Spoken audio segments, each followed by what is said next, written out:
Welcome back to Outdoors with Larry Ray on ESPN 790 AM. Brought to you proudly by the Tennessee Wildlife and Resources Agency. Hey, good Saturday morning, and welcome back to Outdoors with Larry Ray, the fastest 90 minutes in outdoor radio. Bill, we talked a little bit about ducks. We've talked to a couple of West Coast guys that fish and have done very well. Yeah.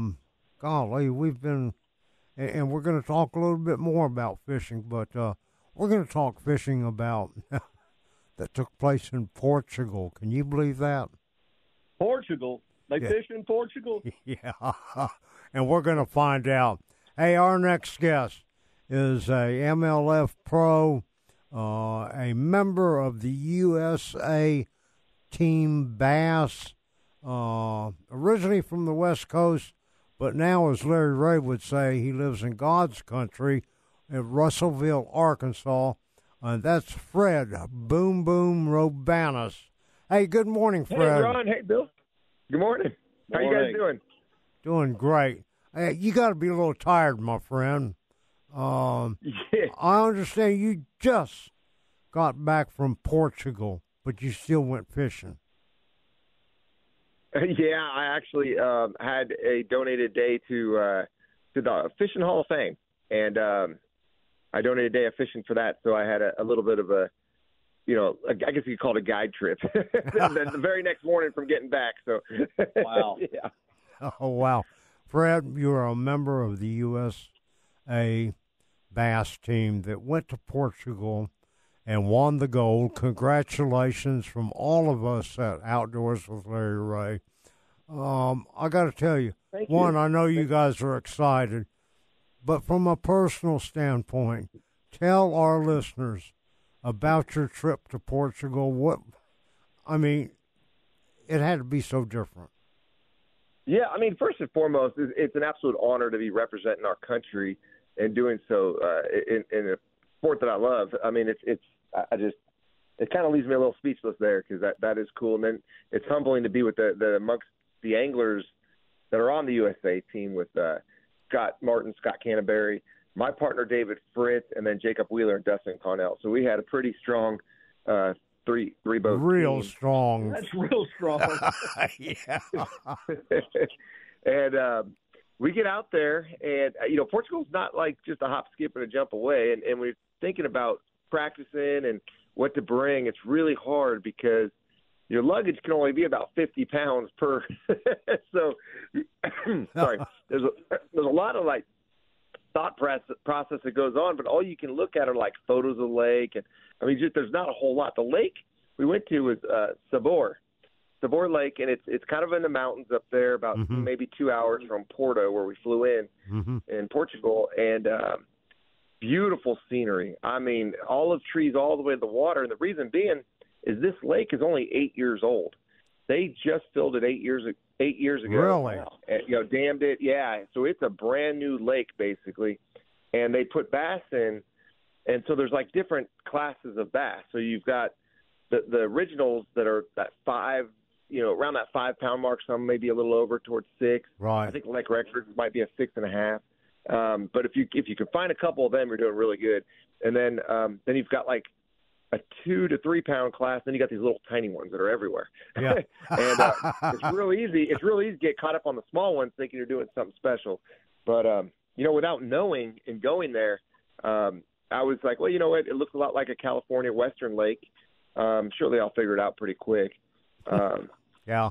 And we get there. We had to figure it out quick because we lost our first day of practice. Scott and Scott Canterbury or Scott Martin came a week early, spent a couple of days, and then so did Jacob Wheeler and Dustin Connell. But the weather changed. It was all hot and ice. They were getting a lot of bites on topwater. It was kind of a known thing that was going to be the deal. But when the weather changed and it came in, we got there. The first day of practice canceled on us.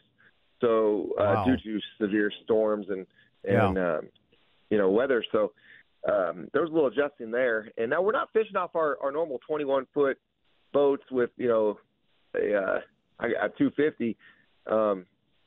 Now, Dustin Connell and Wheeler did have a very nice boat with like a 300 on it. I saw that. I saw a picture yeah, so of he that. had a good one.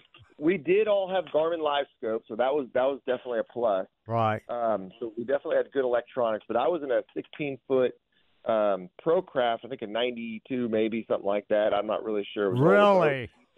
Yeah. So with a 16-footer dual console with David Fritz and all his crankbaits, and we have an official on the boat. No. And, yeah. yeah. Did you have to use an Ambassador 5500 too? it was they did have good electronics on it, so and a decent trolling motor. But we just ran up the river. We put trolling motor down, and I immediately picked up one of my big boom boom swim baits, and I fired it off an old road bed. It just looked like something that should get bit, and I watched the live scope on it, and there were 2 fish following it. So I quickly grabbed my spinner rod, pitched a drop shot on one of the followers, and it ate it immediately. Yeah. And it was like a 2-pounder. It was, just solid fish. And I was like, oh, man, this is going to be fun. And then, Fritz is his crankbait. He's going his Fritz side. He's catching them. I'm fishing. He's letting me scope the front and just kind of pitching at fish. And he's cranking. And we're just having a good time, just catching fish. And next thing you know, the day's like almost over. Our whole day of practice, we hadn't even moved the boat. Right. I mean, we just covered water by trolling motor. But we did learn a lot of, the geographical structure, the habitat, which is basically trees and bushes, and then just rock. I mean, there was no, like, vegetation or anything like that. It was pretty steep banks. But anyway, we on our way back, we actually had we were going to run down and try somewhere else at the lower part of the lake with the last couple hours, and unfortunately, we had a little cable come undone from the hot foot. Oh, no. Yeah, we had to start idling. And the cool thing about this international tournament and doing this as long as I have now with the team, I've met so many cool friends. Well, it just happened to be that a South African team saw us in a little bit of a trouble with the wind and stuff. Yeah.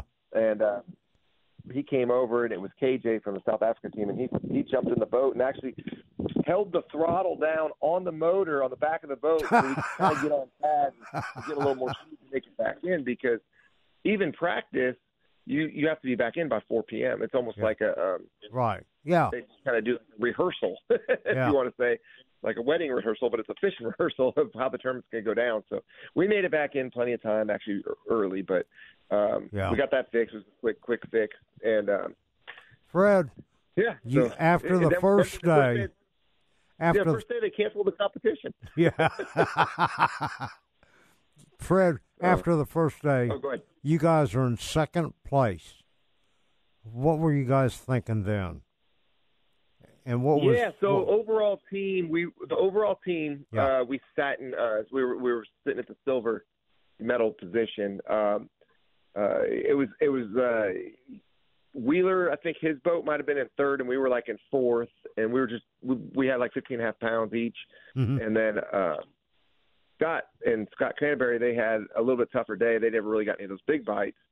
So I think they had like 7-8 pounds, something like that. So it just kind of the way it bounced out. Germany just had solid bags across the board, so they were actually ahead of us on day one. Right. And it's not a big deal, except for the fact we've only got one more day because the first day got canceled. It's normally a 3-day tournament.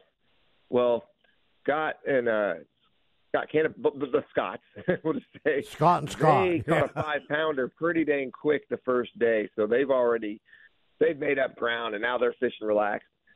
We caught a good 2.5-pounder on a top water, and we started catching a quick limit. I think we got to about 7 pounds pretty quickly in our boat. And then Wheeler and Dustin, it was the first cold front of the year, and I think they were relying heavily on top water. I'm not sure, but they struggled a little bit that day, even though they had a fantastic first day. Right. But again, it's overall. So that's right. At the end of the day, Scott Martin actually went from whatever they had the first day to the biggest bag that day, like a 17-pound bag. Right. And then we had like a 10.5-pound bag or whatever it was. And then unfortunately, our other team had like a 6-7 pound bag, something like that. But it worked out to a tie. But then the tiebreaker, as far as points. Yeah. But the tiebreaker was overall weight, and that's where we won. I mean, we had the whole USA team had more weight overall. I think 4.5 pounds, I believe. Yeah. Not sure what that means in kilos, but and that's confusing too. Because we weigh our fish in, and we're like in kilos. So you do the math on that. No, I would be scratching my head too. Yeah, I think 1 kilo. So like, yeah, it's weird. The first day though was really cool. We caught a 4.5 pounder on top water, and then I'm just talking about our boat because that's all I really know. And then the same day, I drop shotted one down in 47 foot on the bottom, and it was almost a 5 pounder. So wow, the fish were all the way deep, all the way to the top, and it was a really neat deal. Those bass there are a little different than the bass we have here. Because if you catch a bass here in that deep water, you're going to need a needle and fizz it. Yeah. And we had one with us, but as soon as we put it in live well, it just sat upright. So I don't understand. Like it never.